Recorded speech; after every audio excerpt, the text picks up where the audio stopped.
Ladies and gentlemen, now hosting the RizzoCast, put your hands together for Steven Risotto!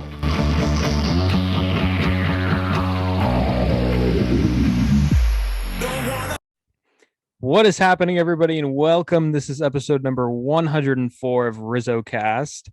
I'm Steven Risotto, and today we are joined by a very special guest. It is longtime Bay Area sports writer and media personality Mychael Urban joins the show. He used to cover the Oakland A's for a better part of a decade for MLB.com, did some work with what was then called CSN Bay Area, 95.7 The Game, San Francisco Examiner. He's been everywhere. Mychael Urban joins the show. Mychael, how you doing? Welcome. I'm doing great. Thanks for having me. I have not had the pleasure of seeing or hearing one of your podcasts, and now that I've been a guest, I'll have to make a point of watching it when you post. Awesome. I would appreciate that. There's a lot of good guests. I'm sure some of them you might have come across in your career. But I did want to have you on because I'm finally getting around to, and I was gifted a copy of your book by a guy that I played baseball with in high school, and I'm finally getting around to reading it. For those of you that don't know, it's called Aces, the Last Season on the Mound with the Oakland A's Big Three. Of course, that's Barry Zito, Mark Mulder, and Tim Hudson. I'm a few chapters in, really enjoying it.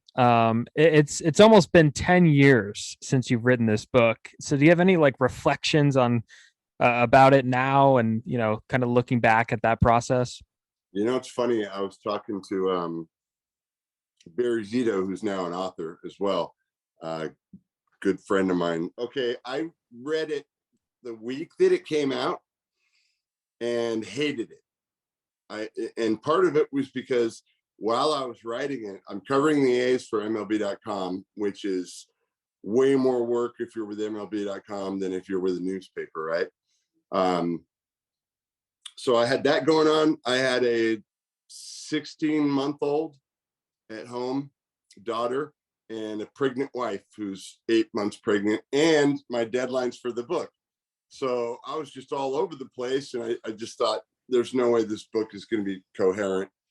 I read it, and it was as bad as I thought it was, but everybody else who read it, thought it was great. So 3 days ago, Stephen, I actually read it for the second time, and it's a hell of a lot better than I thought it was. I mean, now that I've had some time, there's some stuff in there that's pretty amazing. I don't want to do spoiler, but Zito was bad in the first half, Mulder was bad in the second half, Huddy was kind of in the middle, and just the dynamic between the three, particularly the Mulder and Zito, because Mulder, up until 2004, which 4 was the season that I wrote about. Excuse me. He had never struggled with anything, and he would kind of laugh at Barry for thinking too much and Mark Mulder's just Johnny Baseball, no problem. And during the first half, when Barry was struggling, he wasn't not in a mean way, but he was saying, yeah, Barry will try anything, blah blah blah. I'm just not into that kind of thing. I figure it out on my own. And then the second half, he starts pitching really poorly, and amazingly enough, after a while in the dugout, he slides next to Barry and says, hey man, can we talk about what's going on in your head? It's like paging Dr. Zito from Mark Mulder, of all people. And it's amazing his candor, just admitting that he's never, everything in his life, he says he's been able to, if something goes wrong, pretty much fix it. And he admits, I haven't faced a whole lot of adversity in my life. So he's a trip to cover. He comes off in the book as arrogant in the first half and vulnerable in the second half. Zito's always that vulnerable guy, but he really caught fire in the second half. Huddy was out for a while. Tim Hudson was out for a while. He came back with about, I think, a month to play or so, and they had a 3-game lead with 10 games to go, and ended up blowing it. Mulder on the final season, it came down to the final season against the Angels, right? 3-game series, Friday, Saturday, Sunday.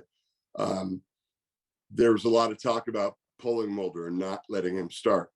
But Billy Beane said, no, this guy's, he's a stud. He'll figure it out. And obviously he didn't figure it out. He didn't make it past the like second or third inning. And it was like, poof, playoffs were over. And it was shocking because every year that I had been there, they'd made the playoffs. I mean, this is what they do. And so for them not to make it was a huge surprise. And a lot of people thought that it would hurt my book. And I feel like, no, it's the opposite, because you're adding all this, human drama, which is what I like to highlight as a journalist anyway. I mean, gamers and all that, you can find them everywhere. But you can't find everywhere something intimate, for lack of a better word, something non-baseball that gives you a sense of what this person is, because there's actually a real person inside this athlete's body. And I think some fans don't know that, but you read this book, you'll see how vulnerable these guys really are. I mean, confidence is so fragile at that level, and there's just a lot of human drama going on, and that's probably why I like it more than I liked it 10 years ago. Yeah, absolutely.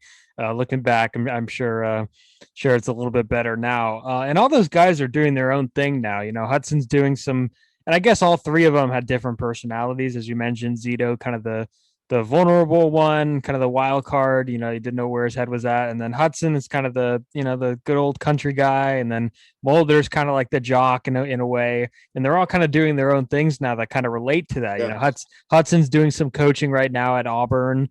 Zito's making his music. Mulder's just, I don't know if you've heard about his golfing, just a badass golfer. Yeah. Are you at all shocked with the path that those guys have kind of chosen to go down? Not at all. Not at all. If you would have asked me before they were done, I knew Barry was going to music. I mean, that I've known that forever. And that's been his plan for a long time. And Huddy loves Auburn so much, and I could never imagine him being away from baseball all that long, because he just loves it. He loves the competition. There's nothing about the game that doesn't, get him off. So you got a pretty good read there. And Mulder, oh, by the way, for golf, I saw him hit a ball 250 out in a trap, and he stuck the green with a 5-wood. Wow. Who does that, And he doesn't practice golf or anything, but he's I think he won the Tahoe Championships or something.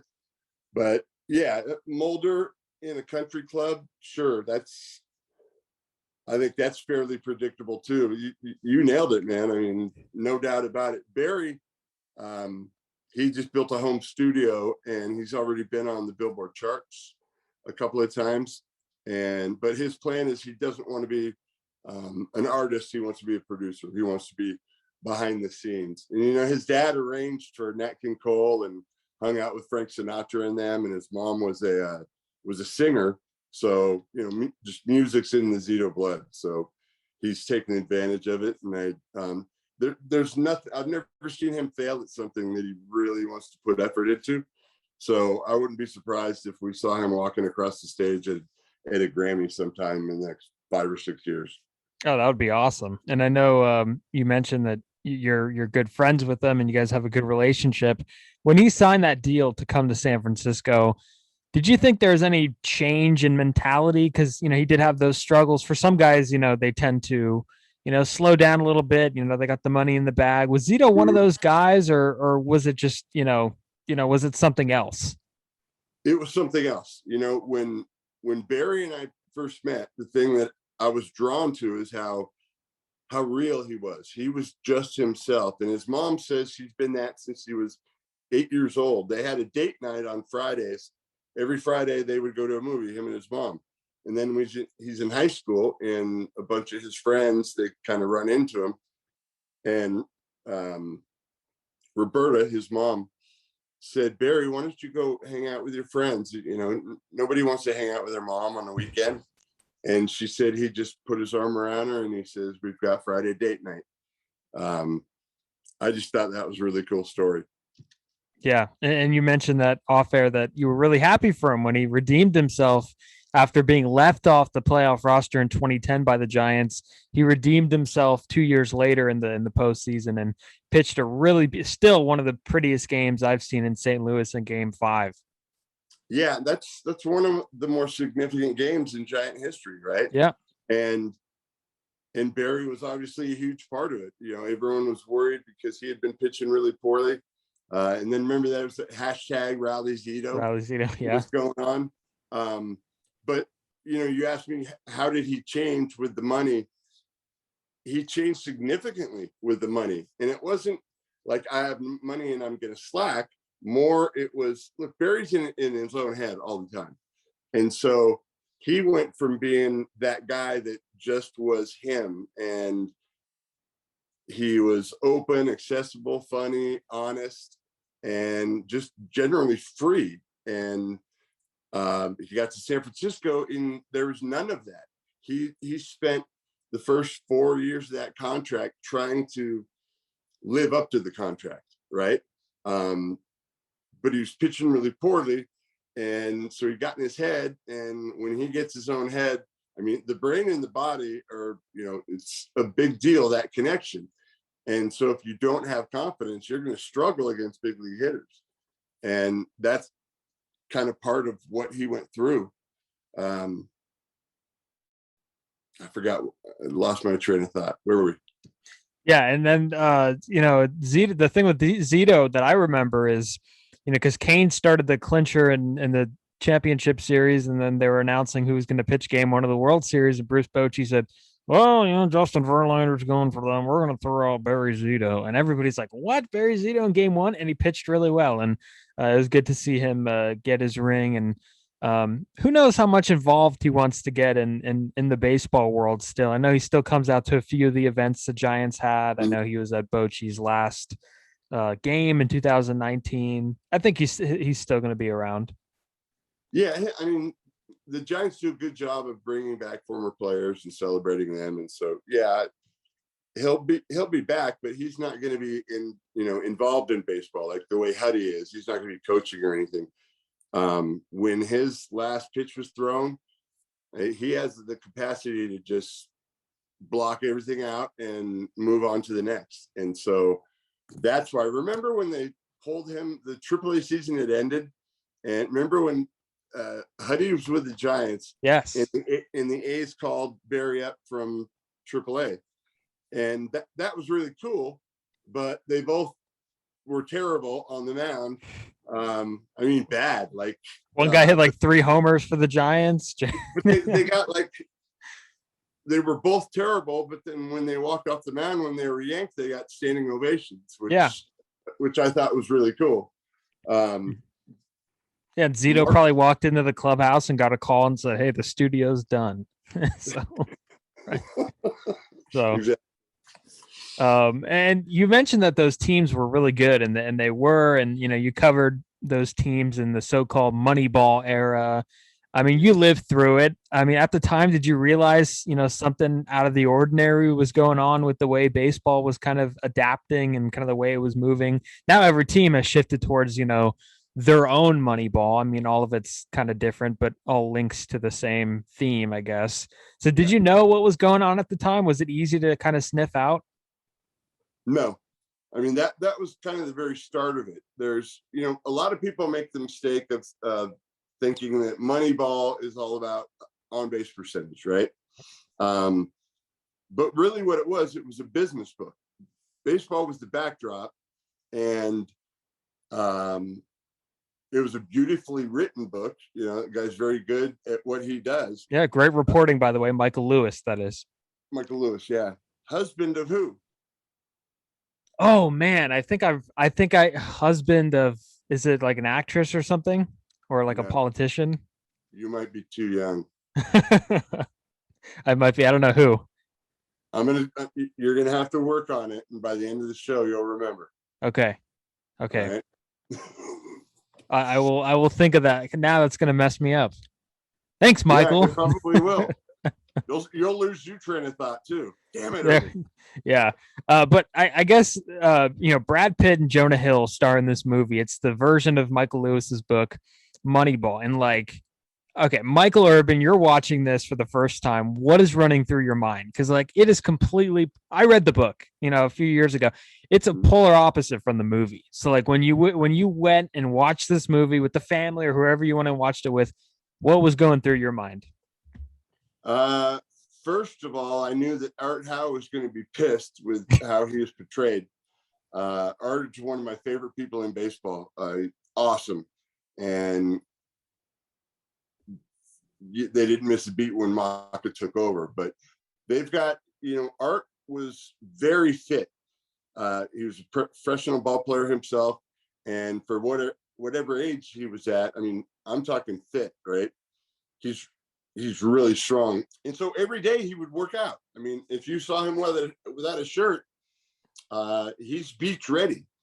My wife at the time loved Art Howe. Like every time they showed him on TV, my wife would go, rah, and I'm like, he's like 100 years old. Come on. And she goes, no, he's not.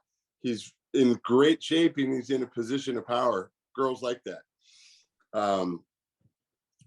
But he didn't like his portrayal at all. I mean, that was super predictable. They had, a great actor, and was it Philip Seymour Hoffman? Yeah. But he looked nothing like Maka. And some of those conversations, there's no way they happened. I think the movie took a lot of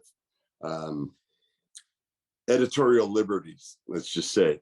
And like the Coke machine, where David Justice is trying to get a Coke and they charge, that didn't happen, Welcome to Oakland. What's that? Welcome to Oakland. That's what they said in the movie. Yeah. But you got to pay for Coke. But they didn't, and that didn't exist. And so I'm looking for, when I'm watching a game that has baseball in it, I'm looking for how good of baseball players are these. Did these actors get, trained appropriately? In fact, I have a friend who owns a company that actually teaches actors how to play various sports, when there's movies like that. By the way, are you a gamer? I play MLB The Show. That's about it. That's the only video game that I played baseball in the baseball side. Who you got? Who do you play as the A's? Giants? Oh, I switch. So there's times where I run a franchise mode and I do like a random number generator, and I have some of the old rosters, I have some of the current ones, and I do a random number generator, and I try and trade and wheel and deal and make my team successful. That's the fun of it. So yeah. Random number generator. That's what I do. Okay. Gotcha. So yeah, a random number generator. Sometimes I go with the A's, and you got to play 81 games at the Coliseum. Right. Yeah, it's fun. And sometimes I play the create your own player, whatever it's called. And, try to make myself or take myself back to my glory days a few years ago. A few years ago. Yeah. A few years ago, high school baseball player.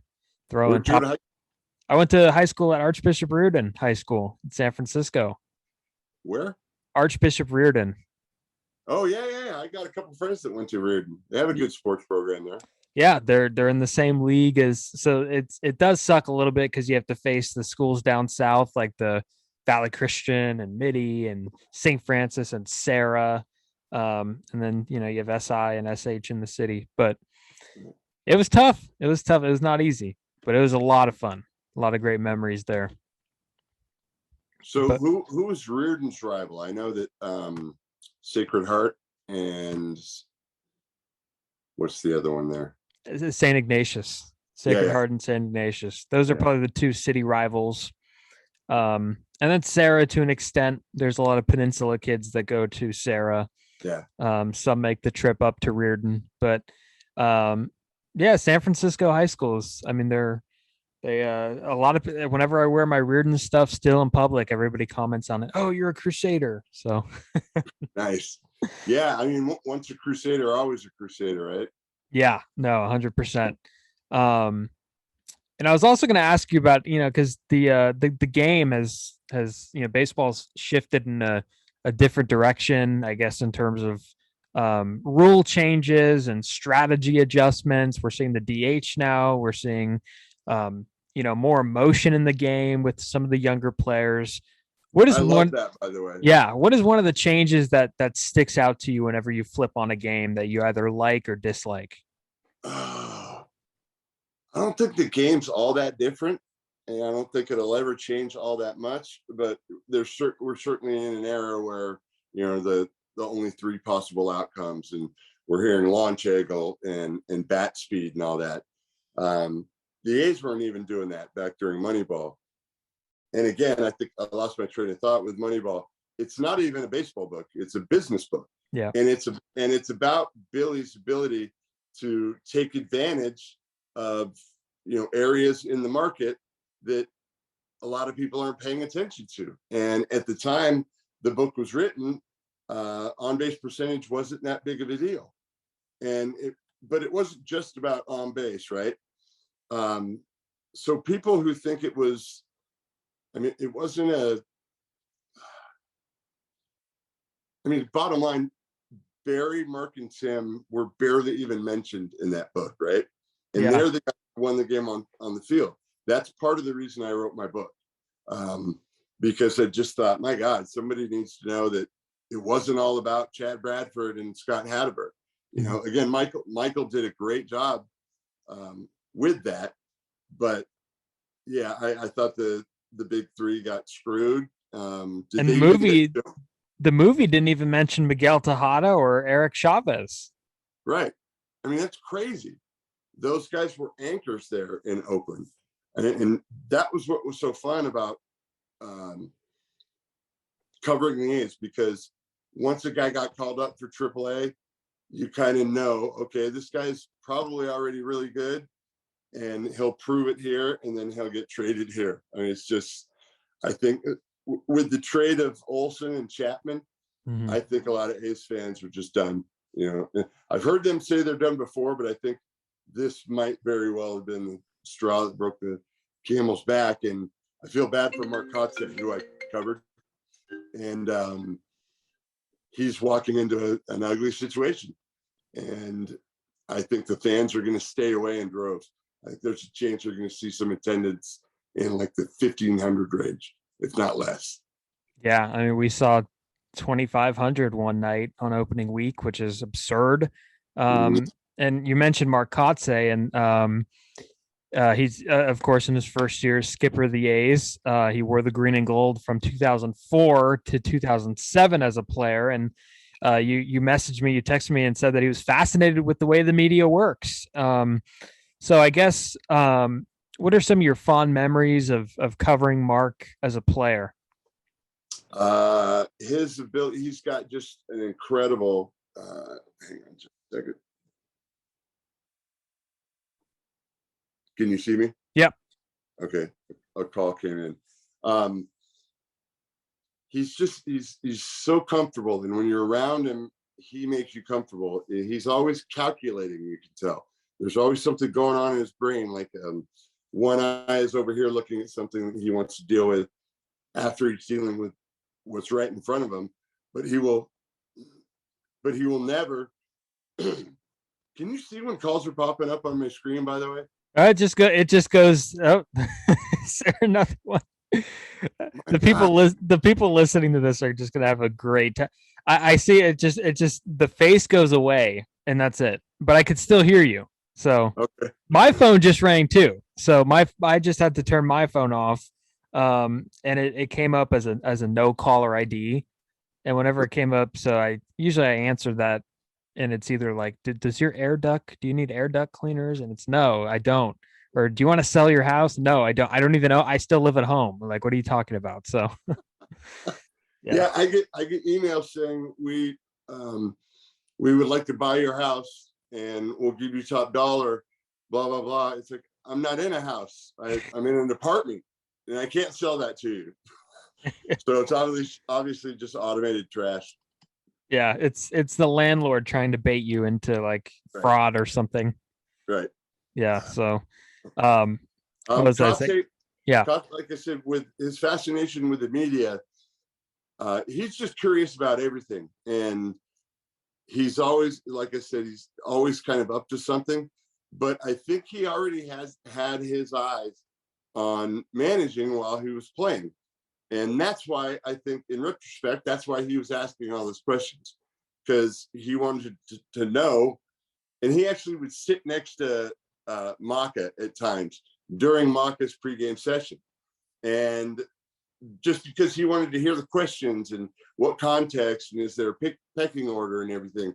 And yeah, now I'm convinced that was just because he knew what he wanted to do, and he picked up a lot of knowledge while he was here. I haven't been able to get out there, but I can't wait to see him. I mean, he and Jason Kendall, they were like attached at the hip when they were together. And when they traded Kendall, Mark didn't have his guy anymore. It was a bummer, but while Kendall and Kotsay were there, man, I got some stories for you that I'll tell you off the air. It's crazy. That's great. And I guess we could stay on this topic and talk about kind of the daily grinds that you had as a beat writer, and, deadlines, being at the park every day, all day, traveling. You did it for 10 years. Is that literally all, is that literally how long people survive doing that, for 10 years? Take me through that experience as a beat writer for MLB.com. Okay. Well, first of all, Susan Slusser she must have a massive following. Oh, she's great. Yeah. Yeah. And I was on the A's beat with her for a while. She's on the Giants beat now. They're really nice too. Oh yeah. Super nice. And she's really good at writing the day off features. And that's what I really like doing that the most too, because it's not numbers and stats and runs and all that. You get to pick, or at least at MLB.com, I got to pick who was going to be the subject of the feature. And it was just cool to have that kind of freedom. MLB.com, when I first got there, before there, I was working for a company called Quaka Sports. They folded like a bunch of other .coms, but we partnered with NBC to do NBCOlympics.com. We did Final4.net for the NCAA tournament, and we did golf.com for NBC. I was the co-managing editor for the Sydney Olympics during the games.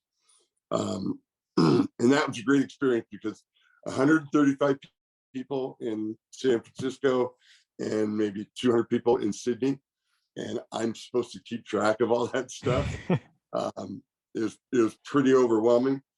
And to have an MLB.com job at the same time was tough. But the way I got to MLB.com is after it folded, me and some coworkers were in a car heading to Tahoe. We were just going to gamble and drink and try to put that, out of our heads. And while we're all in the same car, I get a call on my cell phone, and it's from Den Man, the editor-in-chief at MLB.com. And he says, "Hey, buddy, sorry you lost your job. What do you think of covering the A's for MLB.com?" And I was like, "How do I know you? I mean, how do I know you're not just a jackass?" And he said, I love watching sports. And he says, I've seen you play sports and I've read your stories. So yeah, we're in the car and I get the call from Den Man, and he's offering me a job. And I'm like, can I call you later? Because, all my buddies just lost their jobs too. And in 2 days, I get a job covering baseball in the Bay Area. It was just like a dream job. So I did that for the first, as the A's beat writer, I did that for 1 full year. And when the A's got bounced from the playoffs, I stayed on. They would move me to other series to cover like the visiting team in some series, right? So I got to see a lot of the league. I got to meet a lot of the players. I had a lot of editorial freedom. And the next year, they asked me if I wanted to be a national writer and only do features. And I didn't like covering games very much. So that was right up my alley. I mean, I just loved it. And for that year, I would bounce all around the country, talk to the biggest stars.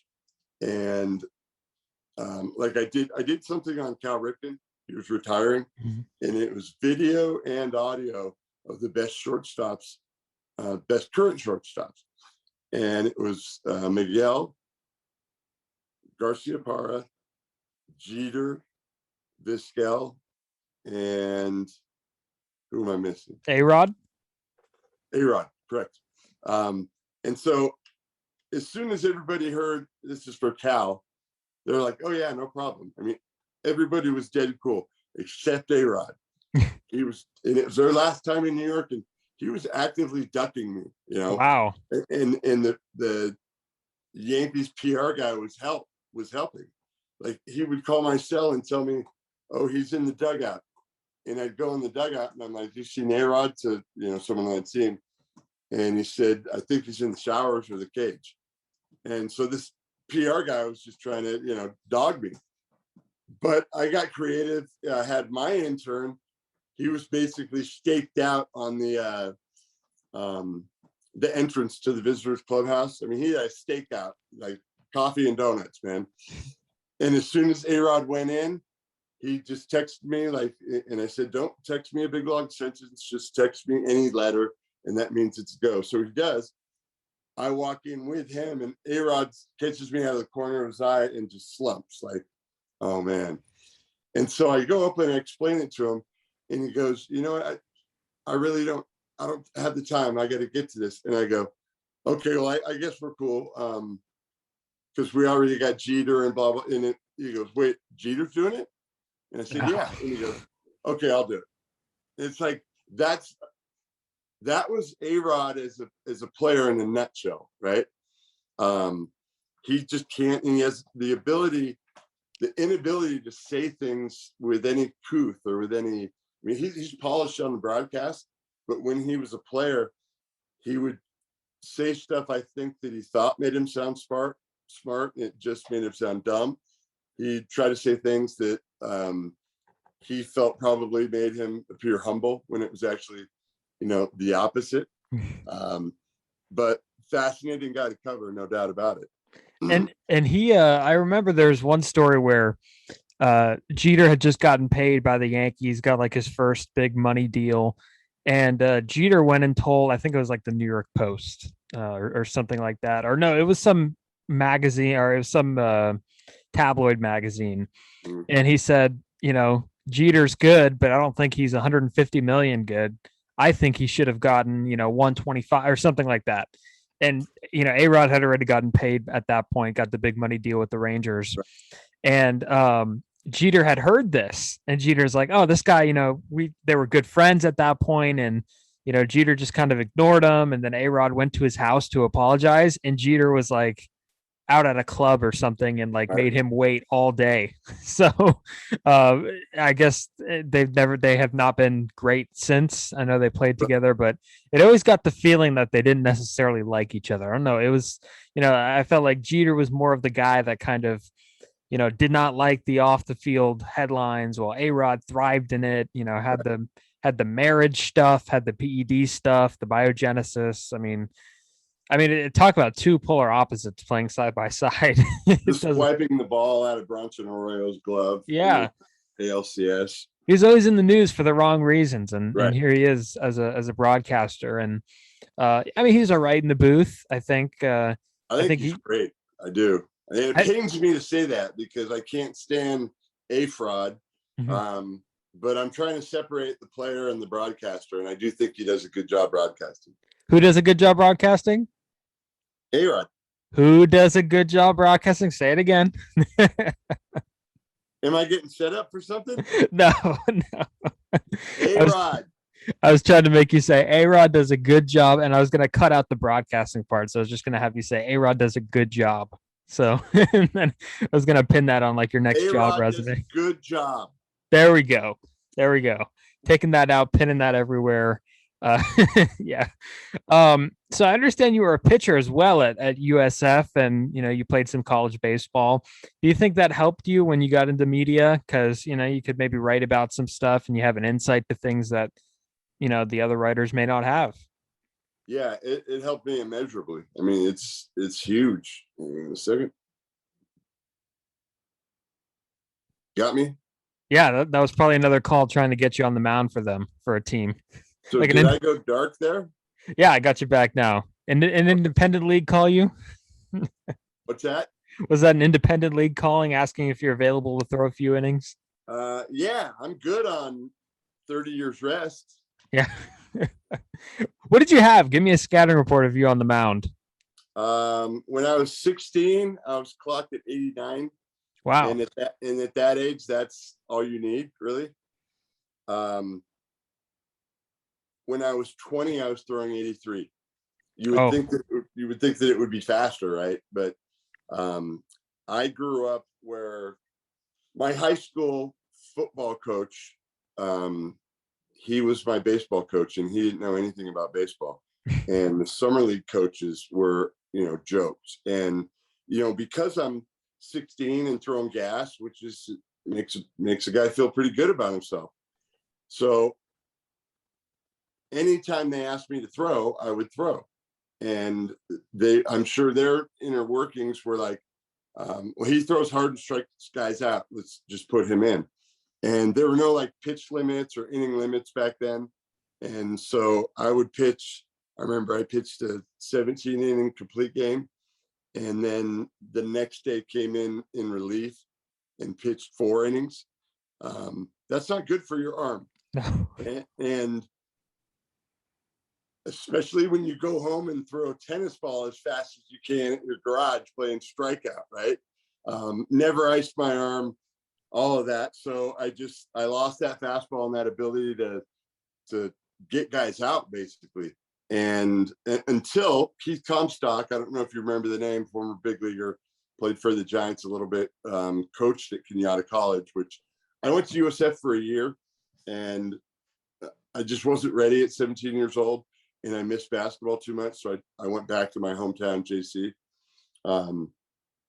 and played both sports, basketball and baseball. Champions in both sports, by the way. We knocked off your Skyline Trojans. Yeah. Rich basketball history there, though. Mm-hmm. Where were we? Sorry. Yeah, it went back to Kenyatta to play basketball. Right. I thought no, that was just kind of an aside. Yeah, and it's very hot in Kenyatta, by the way. Very hot down there. Yeah, it's in the hills, right? It's one of the new campuses. Very warm. Every time I've been there, at least. Are we thinking of the same thing? Kenyatta College. Yeah, it's been there for a while. Yeah. I mean, I always thought it was one of the newer schools out of the. They just redid the athletic center and the gym. Maybe that's what I'm thinking of. Yeah. Yeah, they definitely make a lot of. Because I actually drove up there by myself one night when I was spending the night with my dad because I had an early dentist appointment. So I drove up to see what it looked like, and it was unrecognizable. I mean, everything was so nice and so modern. Mm-hmm. Ours was like, it could have been a bad prison. Everything was gray and dirty. I know they've redone the baseball field there too. But Kenyatta was the smartest move I ever made, because that's when Keith Comstock taught me a split finger changeup, and that saved me as a pitcher, because if I threw it right, and I did almost right away, it had sink. I could turn it, I could make it bear in on a righty. I could make it fade away from the righty or in on the lefty, and I could throw it for strikes. And by my senior season at USF, transferred back there, I was throwing 83, but I was throwing that damn changeup like 60% of the time, and I got a lot of outs. And throwing the changeup doesn't take much out of your arm, so I was a reliever, and every day they would ask me, "You good to go?" Yep, every day. So I held the school record for appearances in a season. I don't know how special that award is, but at least it says I was good enough for them to keep trusting me, and going out there, because the record died pretty quick. I think 2 years later, my record was gone. And I got it, man. I was a little bit pissed. I shed a tear. Yeah, you shed a tear. The Hall of Fame plaque. The Hall of Fame plaque no longer says team leader in appearances. I'm telling you, any young athlete who doesn't know what they want to do, doesn't know what kind of major they want to get, I would suggest going to junior college and just get those general education credits, which are pretty cheap. Get them out of the way. Make sure you talk to your academic counselor. that those transfers are going to go to the school that you want. I think that's just a common sense thing. I think that's end up going to be on the regular. Yeah, 1,000% agree. And I've been saying this, I knew ever since I was a senior, and then, COVID happened, and it ended up being an even better looking move, because all my friends would go to universities, and they would be paying, a lot of money per unit, and they would be online. They would be taking online classes because of COVID. Meanwhile, I'm sitting here and I got my whole semester paid for, and it's like $850. It's like, wow, I'm living life high. And I get my general education done. Then you transfer, and 2 years you get to spend on your major. So it's like the best possible outcome. Yeah. In those 2 years that you're at a JC, you're also, I feel like this is true. And I see it in my oldest daughter, who's at San Francisco State.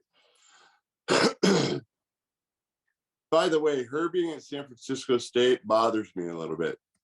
Bothers because, come on, keep it. Go to USF. I wanted her to go to USF, but it's a tiny campus compared to San Francisco State. You're gonna go there, right? Yeah, San Francisco State. Yep. You're gonna live on campus? No, not at least the first year. No. Yeah, but yeah, those 2 years are when you're becoming who you're going to be, right? Mm-hmm. You're starting to understand the world and how it works. And I wouldn't have that far of a commute, because I live in Pacifica, so it's not too far. Is that right? Yeah, Pacifica. Where in Pacifica? In the back of the before? No, we did not. In the back of the valley in Pacifica. That was one of my first gigs post-graduation. I was the sports editor of the Pacifica Tribune. No way. That's awesome. Yeah. Pacific. So did you work under Horace Henshaw? No, he was the sports editor before me. And I think after you too, because he's Mr. Pacifica. And he works at the ballpark too. He's an usher right outside the press box. Yeah, that's good for him, man. He's an acquired taste, but definitely loves the game and wants it, more than anything, just wants to be near it and be a part of it. Yeah, it's a small world, I guess. Pacifica Tribune still going strong. Yeah. And I know we talked a lot about A's on here. We'll wrap it up in just a little bit, but on the other side of the Bay, the Giants seem to be, constant thrivers, and especially the last few years. And when you made the move to CSN and then I guess Radio 2, it was right around the time when the Giants started winning those championships. So what can you say about those years? I know off the air, you said that it was really special growing up a Giants fan to watch them win in 2010. So what was it like kind of watching those championship years from CSN and some of the radio gigs you had? Well, I actually started doing radio with the Giants. I did the pre and post game shows in 2007, 8, and 9, I think. And this was when they were bad, know, and they were so bad that I had a regular segment called, Coming Down the Pike, which was talking about the minor leaguers, like any way to give fans a positive, right? Lincecum, Bumgarner, Posey, while you're watching, Fred Lewis and, Right. But yeah, fast forward to, them winning it all. It was, I'm not afraid to say it was an emotional moment for me. I flash back to my dad taking me to my first game. He got me on the field somehow during batting practice. And I was like, I don't know, 8 or 9 years old, just a kid in the candy store. And Vida Blue was my favorite player, my first favorite player, because he wore number 14 and he was left-handed and he was badass. And my dad knew that. He knew how much I loved Vida. And so I'm sitting in the dugout all by myself. I don't want to bother anybody. And all of a sudden I see Vida by himself walking straight towards me with a big smile. And he says, "You must be Mychael." And I said, "Yeah." And he sits down, pulls the sign ball out of his pocket, takes off his batting gloves, gives them to me. And he said, do you need me for an interview or anything like that? You know, that's just dead cool. And you don't get a whole lot of that in sports journalism, because it's such an us against them mentality. Like the media is the devil, and we're not going to give them anything. Just everything has been umbrellaed and overly generalized, you know.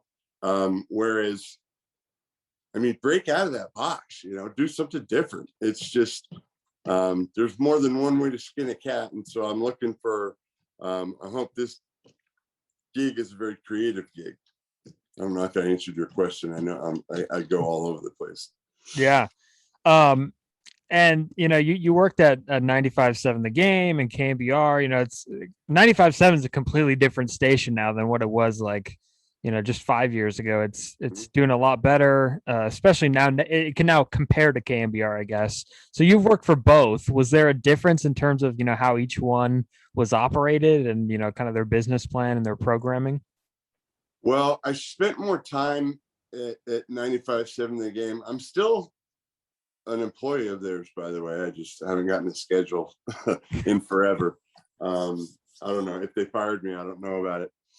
The differences were super hands off at KMBR. Like, you can take your show wherever you want, and you probably won't hear about it unless it was god awful and, you know, controversial. When I was at the Game, I spent more time in the actual offices than I did in KMBR. So I didn't know the office dynamics, how that works at KMBR. It seemed like everybody got along. At the Game, pretty hands-on over there. But hey, you can't argue with results. You know, the guy at Naheed did turn the game around to an extent. I mean, getting the rights to the Warriors game was obviously huge. Big, yeah. Because at one point KMBR had, you know, Warriors, Niners, and Giants, and you just can't compete with that. Gabe Kapler, if his next job needs to be with the A's, because I think he's perfect for a young team that is being molded. I mean, look what he's doing with a relatively young team here in San Francisco. But that would be neat to see him do that. Dude, it looks like somebody took a bite out of your neck. Sure. Oh, the microphone. Yeah, I got my Zoom background that's bleeding in. There you go. Man. Gosh. See, I was hoping that wouldn't happen, but I realized I was in a different position. So, dude, it looks like you 3 packs a day and you had I had a tumor sticking out of my neck. Yeah. One of those, the commercials. Yeah, the commercials. Right. Yeah. So the Game was more hands-on. KMBR kind of left you alone, but KMBR was, you could make a pretty good case that they got complacent. You know, nobody's ever going to catch us. And when the Game started, that was kind of KMBR's attitude. Like, okay, what are you going to cover the A's and the Raiders? Good luck to you. Yeah. And then we got the Warriors, and I think KMBR is a place to be if you already know who you are and what you are as a broadcaster. The Game, if you don't know who you are and what you are, you'll get molded into that, because there's a unofficial leadership that goes on, you know, and it's not just the bosses that do it. Some of the veterans do it, but the bottom line is everybody on staff seems to get along, and, you know, that's pretty rare. So yeah, I would say the biggest difference was KMBR hands off. You know what you're doing, do your thing. 95.7 The Game, constant feedback. Some people get upset by feedback. I like getting feedback, even if it's you suck, you know. Yeah. How do you get better if nobody's telling you you suck at something? You know what I mean? Yeah, I exactly. know what I'm good at, and I know what I suck at. And somebody else points out that I suck at it, then I'm like, okay, maybe we need to fix this. Yeah, and I guess so is it true that, you know, if you're on the airways of 95.7 The Game, and I guess also KMBR, is it true that there's an unwritten thing, or maybe it is written, where you have to you cannot refer to KMBR on 95.7 The Game airwaves as KMBR? You have to say the other station, or like you can't make any references towards the other station. Is that correct? Whew. I'm not full time, but I think it's stupid to say anything about KMBR anyway. Yeah, I guess that's true. You just avoid it altogether. They're King Kong, and we've got to figure out a way to knock him down, and just ripping on the guy, that's King Kong will kick their ass. Yeah. So I'm really curious to see what's going to happen in like 5 years, because I used to think that there's no way 95.7 will ever catch KBR, because KBR is just too entrenched. But I think we did win a month or two at some point, and I could honestly see them being neck and neck in 5 years, and maybe even the game forcing KMBR to make some changes and work a little bit harder. Because one thing at KMBR I noticed is they just go guillotine style, man. It's just straight out the head. The producers give you a packet of newspapers and stuff they printed out and everything, and they read it and they put it in the trash, and then they go on the air and talk about it. That was that. Right? Red light comes on. All right, let's go. Yeah. All right. So I guess before we wrap it up, are you trying to make a comeback in sport? I know you took a little bit of time off, or are you looking to make a comeback in the sports media field? What's kind of next for you? Absolutely. I'm trying to get back into it. And I've done some writing for the Examiner recently. I've done some freelance pieces, non-baseball from other parts of the country. But what I would really like eventually, my goal would be to be a color guy in the booth for radio or TV. But I think I lost sight of what my gift is, and I paid dearly for it, because what my gift is writing, and nobody taught me how to write. I don't know what an adverb is. I don't know I just know where the commas go, the semicolons, innately. I am a good writer, and I think it's really hard to teach somebody to be a good writer. In fact, I think it's impossible. But radio and TV, I don't want to say it's easy, but that's a skill instead of a talent. In my opinion, that's a skill, not a talent. And you could get polished up on skill. And I got up to speed in radio and TV really quickly, but I also started thinking about money and airtime and all that stuff that you should not be thinking about, right? And so if I didn't appreciate it, and I know I probably upset some people, but I'm a different guy now, and I want to get back into it so that I can do it right, so that I can appreciate it, so I can pause every once in a while and say, this is awesome. I never did that in the first run. I got my dream job and started bitching again, and so they didn't pick up the option on my third year, and I don't blame them.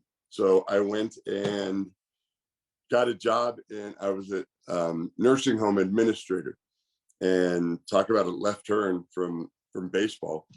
But after about 5 years, I felt the calling again, and I told myself, focus on writing in this comeback. So if I have to, I'm probably going to have to just blog, basically. I have a WordPress account. I'm not sure what it's called. I'll let you know when it is, but I think that's the mistake I made, is not staying true to the writer in me and chasing time, fame, money, all things that they can go away in a hurry. And I don't have any of those things now, and I'm okay with it, because I know that when we're done here, I could go sit at a table and bang out a chapter of the book that I'm working on. It's about writing. And so the one thing to look forward to, the concrete thing, is the book that I'm doing. I think especially guys like you would really enjoy it. it's a memoir, and a lot of people would think, who the hell is he to write a memoir? But it's not necessarily about me. It's about the way media has changed around me, and I've kind of been on the wave the whole time, got to the .coms just before they got big. .com fails, I get picked up by somebody else. Then I go to TV and radio. It's just, it's crazy. I lost my train of thought again, by the way. So where are you at in this book process? When should we be ready to kind of hear more about it? When I'm about halfway through, if you want me to come back on, I mean, there'll be so very little, like nuts and bolts baseball stuff. That's why I wanted to do this, because it's more a collection of short stories from my career than it is just a 200-300 page narrative. And for instance, like one chapter starts with me and Bob, who is my teammate at USF. He was the head coach of the Slovakian baseball team. And they asked him to do it full time through the 1998 European Championships, and they would pay him a salary. And he said, I'll do it, but you got to let me bring a pitching coach, and you have to pay for him too. So I was at the Pacifica Tribune at the time. I get an international call from Bob Fresky, and he says, hey, can you get any vacation time, Bob? Long story short, I end up, I land in Austria, a couple of players, and Bob, picked me up, and we head straight to the pubs where they have super, super strong beer. And then we go to another place. I mean, I just landed, and 2 hours later, I'm hammered. And I think I passed out in one of the players' apartments or something. I'm an alcoholic, right? I mean, I'm 8 years sober, but back then, heavy drinker. So alcohol is involved in a lot of them. Well, congratulations, because I know a lot of people struggle with that, and I think that's awesome that you're trying to get back into your passion, and you're doing it through a book. And it's great that you're definitely all those years sober. It's awesome to hear. Yeah, so congratulations. Thank you very much. I mean, it is we'll see if I get through the rest of the day. It really is. There's a bunch of cliches to AA, and one of them was like live and let live.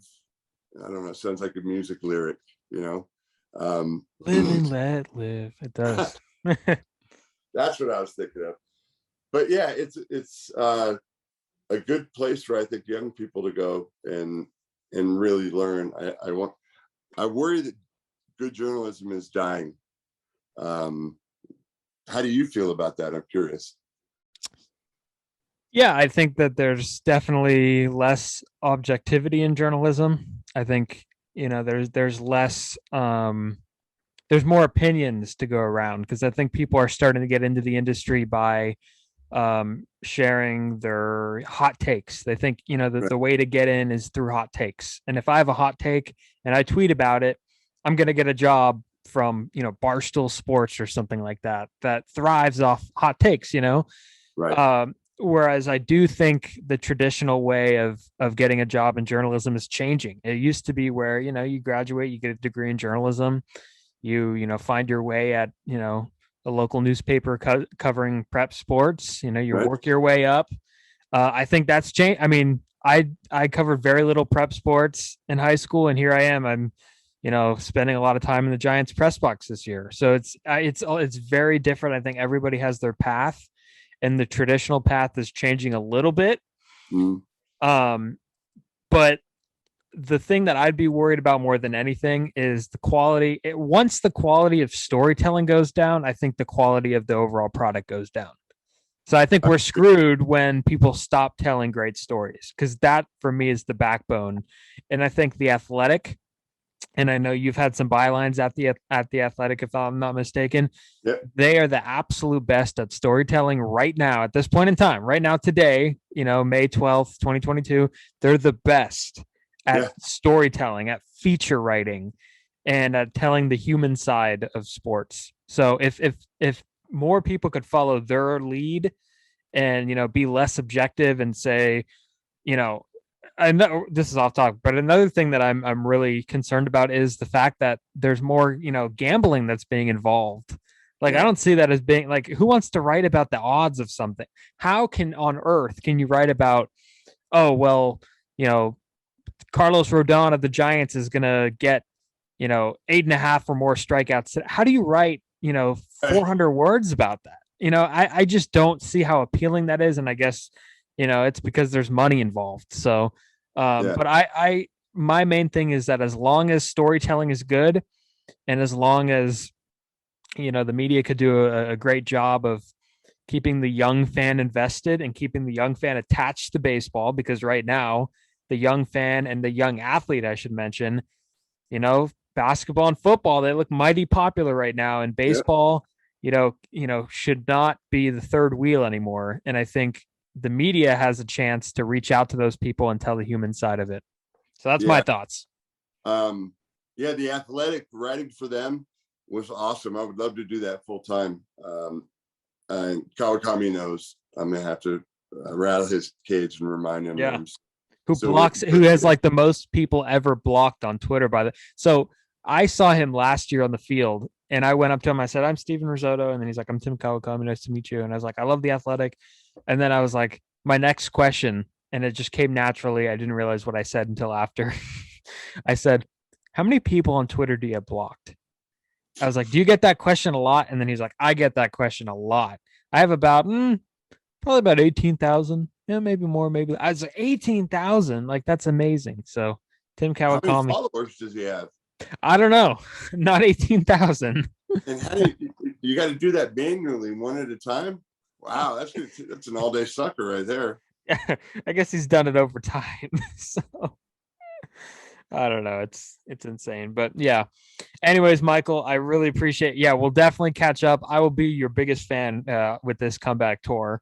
And I appreciate you coming on and taking taking about an hour and hanging out. I appreciate it. Yeah, I've had a good time, man. And when I'm like I said, when I'm about halfway through, I'll give you a shout. I think it's something like, even though it's my memoir, it's not about me. It's about the experiences and I have a lot of life experiences, like going to Slovakia. Oh, I forgot to tell you, the second bar that we went to in Slovakia had water slides and chicks in bikinis and $2 bottles of champagne. And $2 bottles of champagne. That seems dangerous. A disco with a water slide? Are you kidding me? I was in heaven. Man. It was the greatest. Yeah. Next thing you know, you wake up in the hotel suite and you're all drenched and you smell like chlorine. You don't know what the hell went on. So. Exactly. All right. Before you go. Yeah. That same night, after the water slides, we go to another place and we're dancing, and all of a sudden these two pretty hot chicks are dancing with me. I mean, Slovakia's women are amazing, dude. I mean, really. And they're kind of grinding on each other and grinding on me. And I see our second baseman, his name's Pitsko. And I go, "Pitsko, come here." And he comes and I say, "Dude, I want to hook up with both of these girls, but I'm sure I can't. If I had a preference, it would be that one. Can you find out if either one of them like me?" And so he just walks up and whispers in their ear, and they're like, "Yeah." And then he comes to me, he goes, "You're all set." And I go, "So which one?" And he goes, "Both." That was it. That was the way the Slovakian national baseball team rolled. I mean, just champagne, bikinis, water slides. Of course, that's what we're doing. Big Willie style. Well, we can't wait to read about it. I'll give all my fellow young journalism friends a heads up about that one. I have a huge baseball book collection, as you know. I'll let you know. I'll give you some feedback once I'm done with the Aces book, and I'll let you know what I thought. So anyways, that is Mychael Urban. I appreciate you guys listening. This has been episode number 104. And follow the podcast on Instagram and Twitter. He just hung up. Follow the podcast on Instagram and Twitter. Follow us on RizzoCast. And thank you guys for listening. Subscribe and have a great day. More soon, I should mention. More content soon.